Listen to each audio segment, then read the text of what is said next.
ምክንያቱም በኋላ ለዮፍታሔ መታመን ስለማንችል እግዚአብሔር በትንሽ ነገር ብቻ ሳይሆን በንጹህ ልብ ሊያደርግ የሚችል አምላክ መሆኑን ጠንቅቀን መረዳት ያስፈልጋል። መጀመሪያ እኛ በተጨነቅን ጊዜ ስሜታችን አይደለም መሳል ያለብን፣ ስሜታችን አይደለም መሳል ያለብን ፈቃደ እግዚአብሔርንና ማግኘት የምንችለው በጉን በሬውን አይደለም። ምንድነው ያለው? የልመናዬን ቃል እግዚአብሔር ሰምቶኛልና ስሙ የተመሰገነ ይሁን። ጊዜያዊ ገቢር ይፈልጋሉ።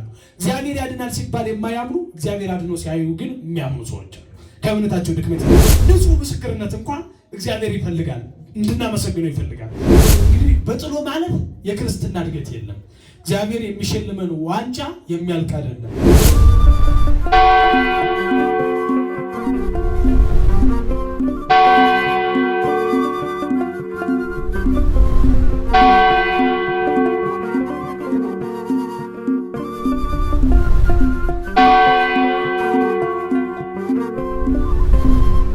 ይህ የእማማ ሚዲያ ነው። ራዕያችን የተዋህዶ ሃይማኖታችንን ማስፋፋት፣ ቤተ ክርስቲያናችንንም መጠበቅ።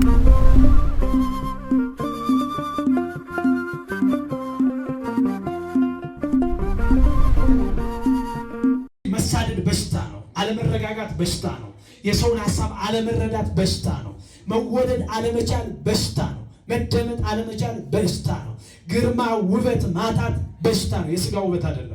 የመደመጥ ውበት ማጣት በሽታ ነው። ስለዚህ ከዚህ ሁሉ በሽታ ቤተክርስቲያን ስትፈውሰን ቤተክርስቲያንን የምንከስ ወይም እንደ 9 ሕመምተኞች በዚያው የምንጠፋ መሆን የለብንም ወገኖች። 9 ወዴት አሉ ሲባል ከጠፉት ወገን መሆን የለብንም። ከአንዱ ከሳምራዊ ወገን መሆን አለብን። እነሆ ፈጣሪውን አገኘ፣ እግሩ ላይ ሰገደ። እንግዲህ በዚህ መስገድ ላይ የሚያገኘውን በረከት ነው መረዳት ያለባቸው። ተስለውም እኮ የሚጠፉ ብዙዎች አሉ አይደል? አንዳንድ ጊዜ ስንሳል በራሱ አናውቀውም። ልክ የዮፍታሔ አይነት ስለት የሚሳል ሰው አለ። አሁን ዮፍታሔ የልቡ ቅንነትና ለቃሉ መታመኑ ነው እንጂ በመጓሪያ የሚያስጠቅሰው የተሳለበት ስለት ስህተት ነበር። ምንድነው ስህተቱ? እኔ ድል አድርጌ ከተመለስኩ አለ ቤቴ ስደርስ የተቀበለኝን የመጀመሪያውን እሰዋልሃለሁ አለ። መተርጉማን አባቶቻችን የሚወደው በግ ነበርና ይቀበለኛል ብሎ ነዋል። ግን ዮፍታሔ ሲያስብ በጉ ከልጁ በላይ እንደማይወደው እንኳን መረዳት ነበረበት አይደል? ስለዚህ መጀመሪያ በጣም ልትወዱ የምችለው ልጁ ናት። ለዚያውም ሴት ልጅ አባቷን ትወዳለች፣ ወይም ደግሞ ባለቤቱ ናት፣ ወይም ደግሞ ሰዎች ናቸው። በግ በጣም ቢወደው መምጣቱንም ከሩቅ የሚረዳበት አይምሮ ልቦ የለውም በጉ። አይ ዛሬ የኔ ጌታ ሊመጣ ነውና ብሎ ሰልፍ ይዞ መንገድ አይጠብቅም። ስለዚህ ይህን የሚያደርጉ ቤተሰቦች ናቸው። የጠበቀችው ልጅቱ ናት። ልብ በሉ፣ የጠበቀችው ልጁ ናት። ግን ቃሉን ሙሉ ለማድረግ ልጁን ምን አደረጋት? ሰዋት። እግዚአብሔር የልጁን ስጋ የልጁን መስዋዕት የሚፈልግ ነው እንዴ? አይደለም፣ ቃሉን ላለማጥፋት። ስለዚህ ዛሬ መጀመሪያ ስንሳል እንደ ዮፍታሔ መሳል የለብንም። ምክንያቱም በኋላ እንደ ዮፍታሔ መታመን ስለማንችል እግዚአብሔር በትንሽ ነገር ብቻ ሳይሆን በንጹህ ልብ ሊያደርግ የሚችል አምላክ መሆኑን ጠንቅቀን መረዳት ያስፈልገናል። በምንሳልበት ጊዜ አንዳንዱ አይ እግዚአብሔር ልጅ ስጠኝ እንጂ ያንተ አገልጋይ ሆኖ ይኖራል ይላል። ከዛ በኋላ ይሄ የተወለደ ልጅ ልም ያለ ድርዬ ይሆናል ማለት ነው። ከዛ ከእግዚአብሔር ጋር ግጭት፣ ልጁ ለእግዚአብሔር ለእናት አባት ነው። ስንሳል አንተ አገልጋይ አድርገው ለአንተ የሚሆን ልጅ ስጠኝ ማለት ነው ትክክል ነው። ግን በነገ አይምሮ ላይ እንወስንና ለአንተ አገልጋይ ይሆናል። አስተዳደጋችን ግን የአገልግሎት ፍቅር እንዲኖረው አላደረግንም። ይልቁንስ እግዚአብሔር የግድ እንዳሰረው አድርገን የትማት እንቀሳቀስ ይባላል ያ ሰው። ከዛ ከልጅነቱ ጀምሮ ሰው ሕፃናት በተለይ አታድርጉ ካሏቸው በግልባጩ ነው አይደል?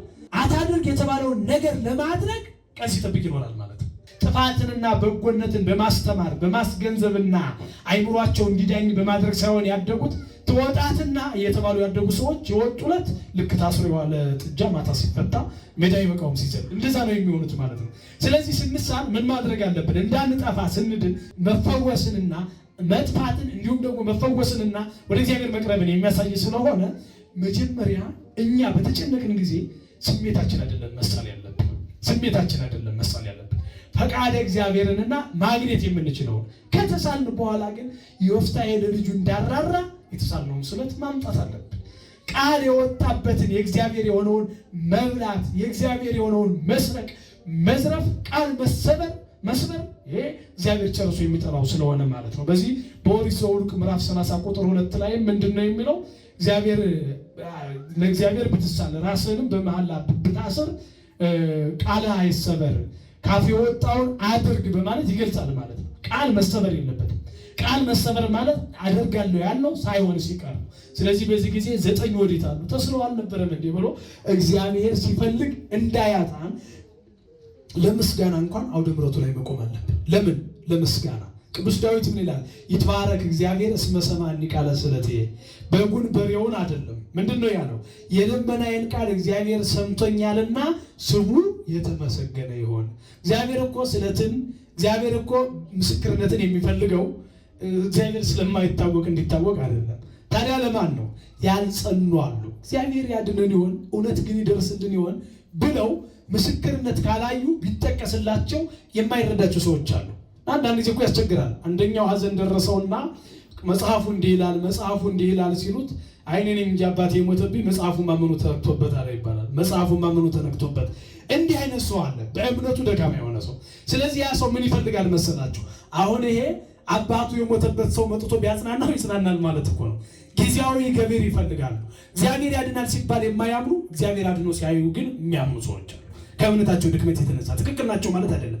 ስለዚህ እግዚአብሔር ስላዳነኝ ብላችሁ ስትናገሩ ለሌላው መጽናት ተስፋ፣ ለሌላው የመዳን መንገድ እየጠረጋቸው ነው ማለት ነው። እግዚአብሔር ዘንድሮም እንደሚያድን በአባቶቻችን ዘመን የነበረው የማዳን ስራው እንዳልተጠናቀቀ ለማረጋገጥ ነው። ስለዚህ ለዚህ ንጹህ ምስክርነት እንኳን እግዚአብሔር ይፈልጋል፣ እንድናመሰግነው ይፈልጋል። አባቶቻችን ምጽዋትን ስውር አደረጉት አይደል? ምጽዋት ሲሰጥ ቀኝ እጅ የምትሰጠው ግራ እጅ አትወቅ ብለው፣ ስለትን ግን በአደባባይ ነው ያደረጉት። ስርዓት የሰሩለት ምስክርነት የእግዚአብሔር የማዳን ስራው መገለጫ ስለሆነ በአደባባይ ሆነ ማለት ነው። ስለዚህ በዚህ መንገድ ሳንጠፋ እግዚአብሔር ሲፈልገን ከዳን በኋላ የማንደበቅ እንድንሆን ሁላችንም እግዚአብሔር ይርዳን። ዛሬ እግዚአብሔር በዚህ ሲመጣ 9 ወዲት አሉ ሲል ለጠፉት ሰዎች ግን ድርሻ አለብን ጠቅለል ለማድረግ። ይህን ልብ ብላችሁ ስሙ። ለምሳሌ ጌታ ኢየሱስ ክርስቶስ ከሞት እንደተነሳው ሴቶቹን ምን አላቸው? ሂዱና ንገሩ አላቸው። ወንበር ተክላችሁ ወይም ደግሞ በአደባባይ ሆናችሁ አስተምሩ አላላቸውም፣ ግን ሂዱና ንገሩ አላቸው። ዛሬም ክርስትና ሂዱና ንገሩ የሚለውን ለእናቶቻችን ጥሪ ታስተላልፋለች ክርስትና። ስለዚህ የቄሱ ድርሻ ብቻ አድርጋችሁ፣ የመምህሩ ድርሻ ብቻ አድርጋችሁ ሂዳችሁ የማትናገሩ ከሆነ ወገኖቻችሁ፣ ወንድሞቻችሁ፣ እህቶቻችሁ ሲጠፉ ነጠላ ለብሳችሁ መምጣትን ብቻ የምታስቡ ከሆነ እንግዲህ በጥሎ ማለት የክርስትና እድገት የለም። እግዚአብሔር የሚሸልመን ዋንጫ የሚያልቅ አይደለም፣ ማራቶን ነው። አንዱ ካልወደቀ አንደኛው ሊሸለም አይችልም አይደል? ዋንጫው አንድ ስለሆነ እግዚአብሔር ግን የሚሰጠው ስለማያልቅበት ለ10 ማድረስ ስለሚችል በተፈለገን ጊዜ እንድንገኝ የእግዚአብሔር ቅዱስ ፈቃዱ ይሁንልን። ወስብሐት ለእግዚአብሔር ወለወላዲቱ ድንግል ወለመስቀሉ ክቡር። ይቆየናል።